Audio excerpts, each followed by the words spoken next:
Good morning, and thank you very much for letting me speak here today. My name is Ben Underhill. I'm from Brattleboro. And as with many people who I'm sure have appeared before this committee on this topic, this is an incredibly personal issue for me, and I appreciate the chance to tell you my story. I followed these and past hearings very closely, and I feel I know many of the reasons that people are against this bill. I'd like to discuss a few of them. Some feel this law should not pass because, quote-unquote, miracles can happen. I realize miracles can occur, and that sometimes people who have a terminal diagnosis get well. When I was 15, my mom had a massive stroke. Though I wasn't made aware of it at the time, my family was told that she had 24 hours to live. After spending close to a year in the hospital and rehab facility, my mother came home and lived with us for almost 7 years past her stroke. She then died of lung cancer in the hospital at the age of 51. It was a tough way to die and very difficult as a family member to see her life end, and I can't imagine what she had to endure those last couple of weeks. I have something that most of you do not have. I've got a pretty good idea of how I'm going to die and why. Almost 10 years ago, at the age of 44, I was diagnosed with a rare blood cancer, multiple myeloma. The statistics told me I would be dead in 3 to 5 years.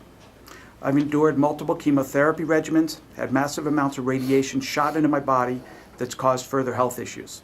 I've had a stem cell transplant and multiple surgeries.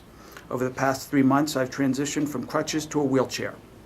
I still have ongoing medical issues that are indirect result of the cancer and the treatment. The reason I'm telling you all this is I want you to know that I am a fighter. I'm not someone who wants this bill passed so that I may end my life. While I have no statistics to back this up, I bet that most of the people who have taken advantage of the law in Oregon and Washington are people just like me. They've got a cancer diagnosis. They've been valiantly fighting the disease and all its after effects and finally realized the fight is over. Further miracles are not going to happen. They happened already to get us this far. They don't want to end their life because it's too difficult to go from day to day. They want to end life on their terms, in their own way, autonomous, proud, dignified, and fighting to the end. I know that at some point the therapies I'm currently on will not work anymore. I've heard numerous times talk about the slippery slope this bill leads to. First, there's been no indication that the slippery slope has been reached in Oregon, so why should it happen here? I've heard representatives of the disabled community say that the disabled are worried about this bill because they feel it'll bring family pressure upon them to end their life. I guess I'm now a member of that disabled community. And I can tell you those people do not speak for me. And I feel that they're insulting the people in the disabled community by saying that their actions will be swayed by supposed voices or opinions of family members. As I've come to learn, disabled individuals are stronger than most of the ordinary population. They have to be to get through what they live with every day of the week. Most of the people who've utilized this law have been well-educated people, good medical insurance, and often under hospice care. In data from 2011, over 98% of the people talked with their family about their decision. I've heard people say doctor-assisted suicide already happens, that doctors will prescribe medication with the full knowledge that the patient will take too much of the medicine and pass away. I know firsthand that this occurs. When I was here last, I heard Mrs. Mallory speak so incredibly eloquently about her husband's passing and how he would not allow her to be with him for fear of criminal prosecution. If these things are being done already illegally, wouldn't it make sense to make them legal and add some safeguards? If it's against the oath, isn't that a little bit hypocritical that they're allowing it to happen on their watch? I've listened to people saying the reason patients want this right is because pain is too intolerable for them. But there's pain relief out there, so it shouldn't be.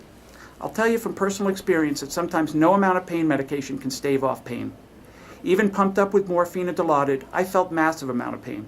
And my family members and doctors can vouch for that. They heard me scream. Being heavily dosed on morphine isn't always a pleasant experience. And there are many side effects of pain medicine that add additional problems to the body. Pain relief is way down on the list of why patients use this option, but it's one of the reasons. People have said, you can just starve yourself, Ben. And after a couple of days, you'll be overcome with a form of euphoria and death will come easily. Doesn't that sound ridiculous to you? Would you like to do that? If a patient's suffering from pain and other indignities, do you want to have to starve yourself? Should I have to set up a helium mask to kill myself? Do I have to endure more pain and suffering or take matters into my own hands and possibly end up worse than I was because I did something wrong? A couple of years ago, our dog Fenway was hit by a car. He was rushed to the vet and immediately established there was nothing we could do for him. The vet gave him some pain medication to calm him down. My wife and I went in with him. We held his paws and stroked him while the vet put him under. Isn't this a more humane way of treating death by simply making the animal wait it out? And if we can do this for our pets, why can't we do this for ourselves? I like the phrase from Dr. McVeigh, a good death. If this bill passes, I'll be comfortable in knowing that in my last few weeks, if things become too unbearable, I can end my life. I can tell you right now, I will ask for the medicine, but I'm not sure if I'll be strong enough to use it. I like to think my final day on earth will be sharing a nice meal with my family, putting on some good music or watching a baseball game, and slowly pass with them with me. I won't be suffering from pain. I won't be sitting there watching the second hand on the clock pass, hoping my life ends, but it'll be on my terms. And I'll know my family will be with me. It won't be something that'll arbitrarily happen in the middle of the night. The people who use this law will not be people who are diagnosed with terminal illness and the next day start the process to end their lives. They'll be people who fought the tough fight, some for years, and they know that their time is finally at hand. You don't have to agree with the process, whether for religious or other reasons, just like you may or may not agree with abortion. But like abortion, this is a matter of choice, my choice, your choice.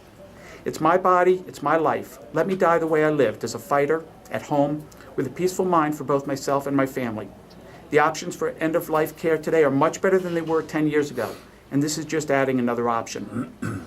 I've lived in Vermont for 27 years. The state's been enlightened on many subjects, abolition of slavery in 1777 to gay marriage recently.